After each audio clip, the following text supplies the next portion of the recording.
कोई दिक्कत नहीं। चलिए यहाँ तक समझ में आया ये पहले बताओ, ठीक है।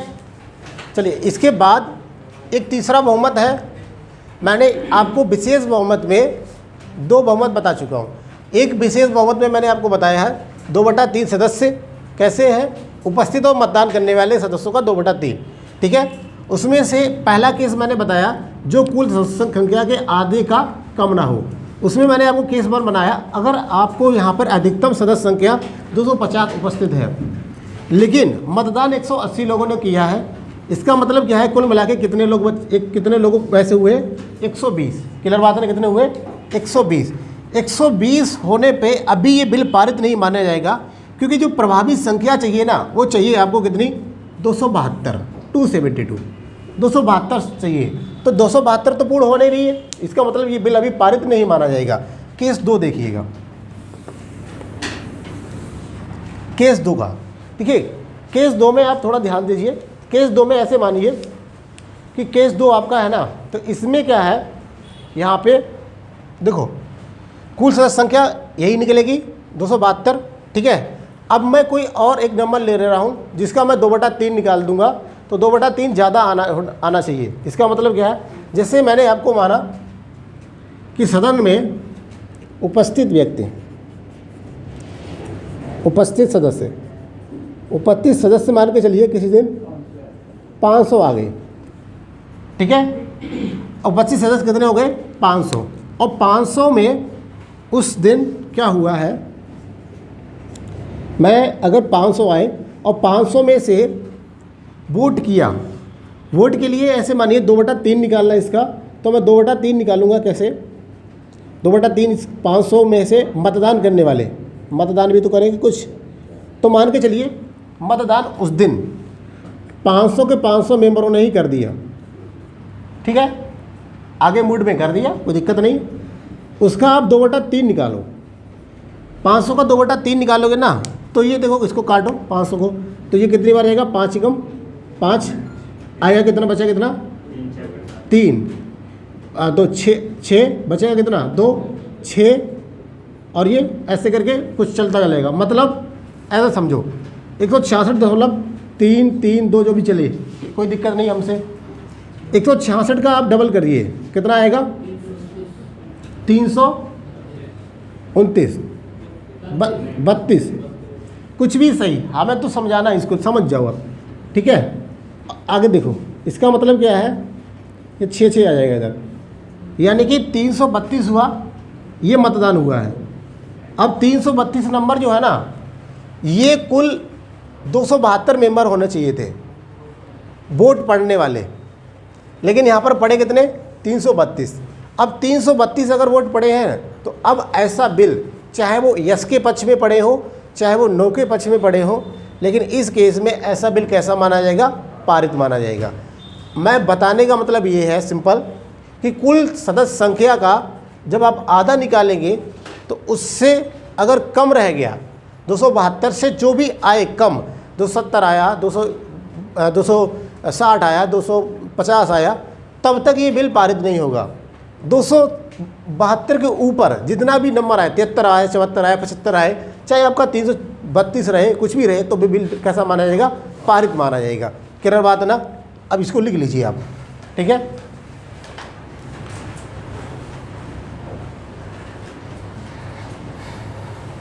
इसको लिख लीजिए आप, फिर मैं आपको उदाहरण बताऊंगा।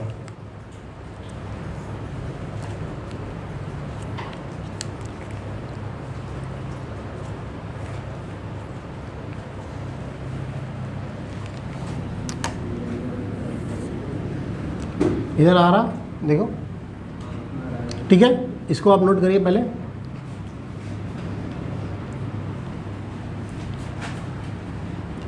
इसके उदाहरण देखिए, जैसे आपको कैग को हटाना है। कैग का मतलब होता है नियंत्रण एवं महालेखा परिषद। नियंत्रण एवं महालेखा परिषद को जब आपको हटाना है तो आपको विशेष बहुमत में से ये दोनों बहुमत, ये वाला बहुमत प्रयोग करना पड़ेगा।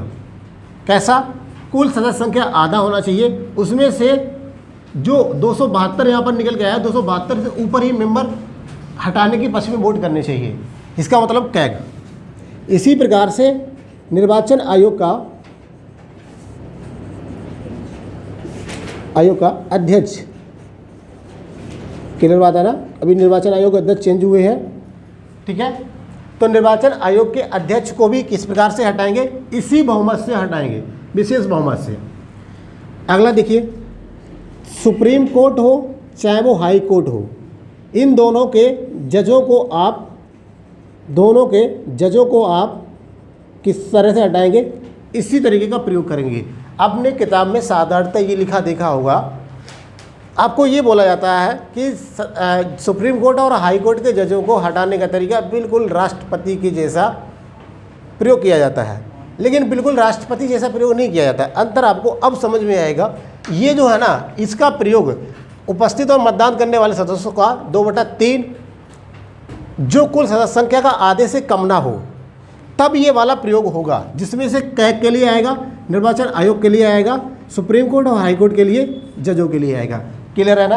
अभी आपको थोड़ी देर में समझ में आ जाएगा कि महाभियोग प्रस्ताव को पारित करना क्यों आसान नहीं है, और महाभियोग प्रस्ताव अभी तक भारत में किसी भी राष्ट्रपति के ऊपर लगाया भी नहीं गया है, ठीक है। और मैं बताऊंगा वो किस प्रकार से नहीं लगा पाते हैं लोग। क्लियर बात है ना। इसको आप नोट करिए, दोनों एग्जाम्पल नोट कर लिए तो मैं आगे बढ़ूँ।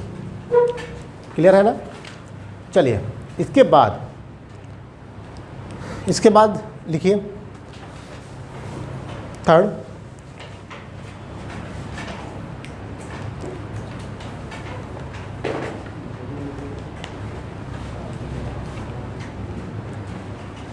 ठीक है।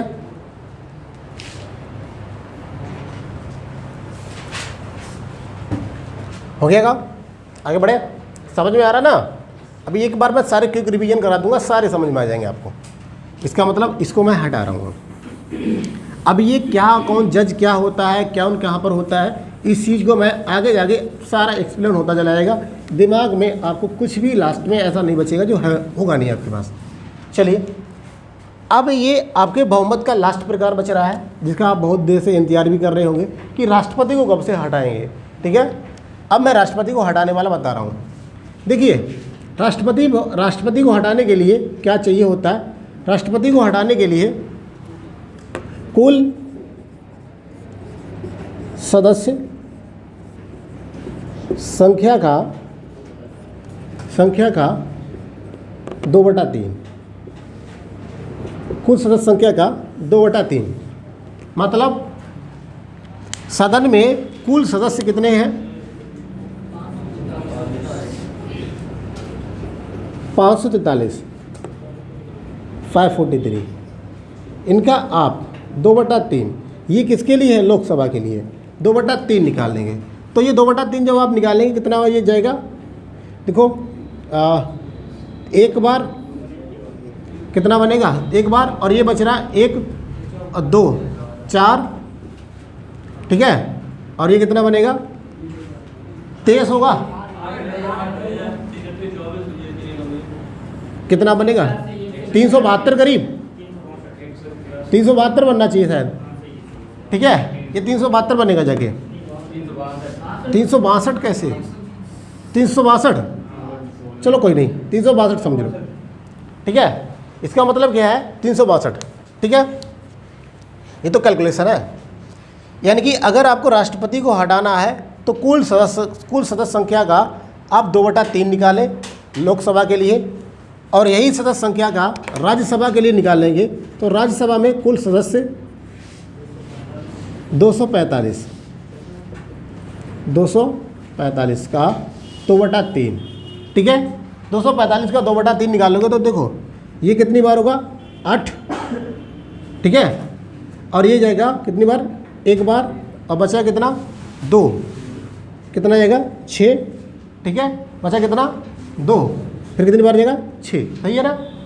अब ये क्या बनेगा, 2 और ये 3, और ये कितना बन रहा है आगे, यहाँ पर कितना बना है, 2 बार 12 और 6 12 और 3 1 लगा, ठीक है। और 2 और 1 3 और 8 दूनी 16, 163.32। इसका मतलब क्या है, इसको आप ऐसे लिख सकते हैं 163, तो देखो, अगर राष्ट्रपति को अगर आपको हटाना है ना, तो राष्ट्रपति को हटाने के लिए सिंपल और सिंपल आपको क्या करना पड़ेगा, कुल सदस्य संख्या का 2/3 प्रभावी बहुमत होगा, जो 362 मेंबर चाहिए, जो करेंगे 2 तरह वोट, यस और नो में, यस और नो। क्लियर बात है ना। इतने मेंबर तो कम से कम यस में पक्ष में आना चाहिए, हटाना है तो मिनिमम इतने मेंबर 362 ऐसे होने चाहिए जो राष्ट्रपति को हटाना चाहते हैं। अगर इससे कम नंबर रहा लोकसभा में तो राष्ट्रपति नहीं हटेगा। राज्यसभा में कुल सदस्यों का 245 का 2/3, अगर राज्यसभा में 163 मेंबरों ने कहा राष्ट्रपति हटना चाहिए, तभी राष्ट्रपति 163 मेंबर यस के तरफ पक्ष में वोट करेंगे, हटे, तभी हट पाएगा राष्ट्रपति, अदरवाइज राष्ट्रपति नहीं हटेगा। समझ गए मेरी बात। तो ये इस प्रकार से राष्ट्रपति को हटाते हैं। इसके लिए राष्ट्रपति को हटाने के लिए उदाहरण लिख लीजिए, ये प्रयोग होता है राष्ट्रपति को हटाने के लिए, ठीक है। किसको? राष्ट्रपति को हटाने के लिए। राष्ट्रपति यानी महाभियोग प्रस्ताव लाया जाता है। अब ये क्या होता है, किस प्रकार लगेगा, मैंने आपको बता दूंगा आगे। बस ये समझिए इस प्रकार से ये हटता है, इस बार बहुमत का प्रयोग करके। आर्टिकल राष्ट्रपति को होता है 61, ठीक है। कौन सा आर्टिकल होता है? 61। इसमें महाभियोग प्रस्ताव का वर्णन किया गया है हमारे संविधान में। अगर आप पढ़ेंगे तो पता चलेगा, आर्टिकल 61 में आपको इसमें प्रयोग किया गया है महाभियोग प्रस्ताव का। चलिए इसके बाद आगे मैं बता रहा हूँ आपको, पहले इसको लिखिए।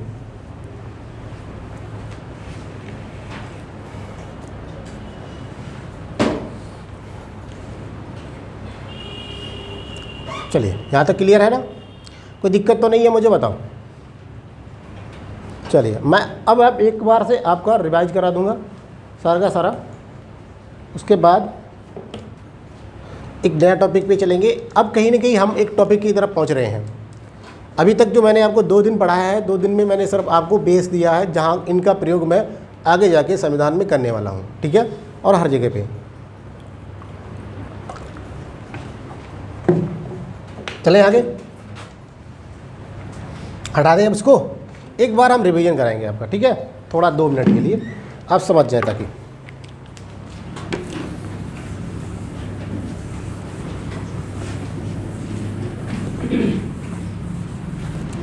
चलिए देखिए, पहला मैंने आपको बताया था साधारण बहुमत। क्या बताया था मैंने? साधारण बहुमत। साधारण बहुमत में से आपको करना क्या था? सिंपल आपको ये करना था कि उपस्थित मेंबर कितने हैं, कैसे उपस्थित मेंबर कितने हैं और मतदान कितने मेंबरों ने किया है। क्लियर बात है ना। जितने लोगों ने मतदान किया है, मतदान करने वालों का आप निकालेंगे आधा, उसमें कर देंगे +1। क्लियर बात है ना। मतदान करने वालों का आधा +1, ये कहलाएगा आपका साधारण बहुमत। क्लियर बात है ना। इसके बाद मैंने कौन सा बहुमत बताया था आपको? प्रभावी बहुमत। प्रभावी बहुमत, प्रभावी बहुमत, प्रभावी बहुमत मैंने आपको बताया था। इसमें मैंने ये कहा था कि सदन में कुल जितने मेंबर हैं, जैसे 543 मेंबर हैं, उसमें से कितने ऐसे मेंबर हैं जिनकी रिक्तियां हो चुकी हैं। कितने मेंबर ऐसे हैं जो रिक्तियां सीटें हो चुकी हैं, चाहे वो मृत्यु हो, अवैध घोषित कर दिए गए हो, या सदन से उसने अपना त्यागपत्र दे दिया हो। तो इस प्रकार के व्यक्तियों का, जिससे कोई भी नंबर हो सकता है, तो आप क्या करेंगे, उनका 543 माइनस रिक्तियाँ निकाल देंगे। जब रिक्तियाँ आपने निकाल दी ना, तो कोई एक नंबर बनेगा, यानी कि अब जो प्रभावी नंबर होगा, यही तो वो नंबर प्रभावी होगा। तो प्रभावी संख्या का आप निकाल देंगे आधा, उसका आधा निकालने के बाद आप उसमें क्या कर देंगे +1। तो ये इस प्रकार का बहुमत प्रभावी बहुमत कहलाएगा। क्लियर बात है ना। इसके बाद मैंने एक बहुमत और बताया आपको, विशेष बहुमत। विशेष बहुमत में मैंने आपको ये बताया था कि इसका आप 2/3 निकालेंगे। किसका? सदस्यों का 2/3 तो आपको निकालना ही हर जगह पे, तो वही थर्ड। उसमें से भी मैंने आपको ये बताया था कि यहाँ पर देखो, पहला मैंने आपको बताया था कुल सदस्य संख्या, जैसे 543 है, 543 का 2/3 निकालें। कोई नंबर आ गया है, मान के चलो कितना नंबर आया, 362 करीब आया था पहले का, तो 362 करीब नंबर आ गया मेरा, ठीक है। तो मैंने आपको यहाँ पर बताया था कि यहाँ पर बनेंगे 2 केस। केस 1, केस 1 मालूम क्या मैंने बताया था आपको कि उपस्थित और मतदान करने वाले व्यक्ति जितने हैं ना, उसका कितना होना चाहिए, मुझे मिलना चाहिए 2/3। ठीक है। अब देखो, मान के चलो उस दिन सदन में 180 मेंबर उपस्थित थे, 250 ले लो, 250 मेंबर उपस्थित थे। ठीक है। अब मतदान कितने लोगों ने किया, 180 ने। 180 का आप 2/3 निकालेंगे, कितना बनेगा 120। अब एक प्रकार का मुझे नंबर चाहिए, एक नंबर है ना जो मैंने आपको यहाँ पर 2 प्रकार का बताया था, आधे से एक ज़्यादा, और दूसरा बताया था मैंने इस प्रकार से नंबर। तो जो मैं टाइप 1 बताई थी उसमें मैंने 120 नंबर लिखा था। ये नंबर कहीं ना कहीं जो नंबर मैंने आपको बताया था उससे कम रह गया है, तो तब तक ये बिल कैसा है, विशेष बहुमत में पारित नहीं होगा। दूसरा मैंने बताया था इससे ज़्यादा एक नंबर निकला था, वहाँ पे मैंने आपको पूरा नंबर बताया था, उससे ज़्यादा अगर व्यक्ति होंगे, सदस्य संख्या प्रभावी होगी, जो मेंबर यस के पक्ष में वोट करेंगे, तो वो क्या होगा, सदन में वो बिल पारित माना जाएगा। अगला मैंने आपको यहाँ पर बताया था क्या, राष्ट्रपति को हटाने के लिए। ठीक है। जिसमें मैंने आपको बताया था कुल सदस्य संख्या का 2/3। जब आप कुल सदस्य संख्या 2/3 निकाल लेंगे ना, तो इस प्रकार से राष्ट्रपति हटेगा। आर्टिकल 61 ये कहलाता है आपका महाभियोग प्रस्ताव। क्लियर बात है ना। ये सारे होते हैं आपके बहुमत के प्रकार, सारे के सारे बहुमत प्रकार समझ में आए आपको। कोई अगर कन्फ्यूजन हो तो आप बता सकते हैं। क्लियर बात है ना। चलिए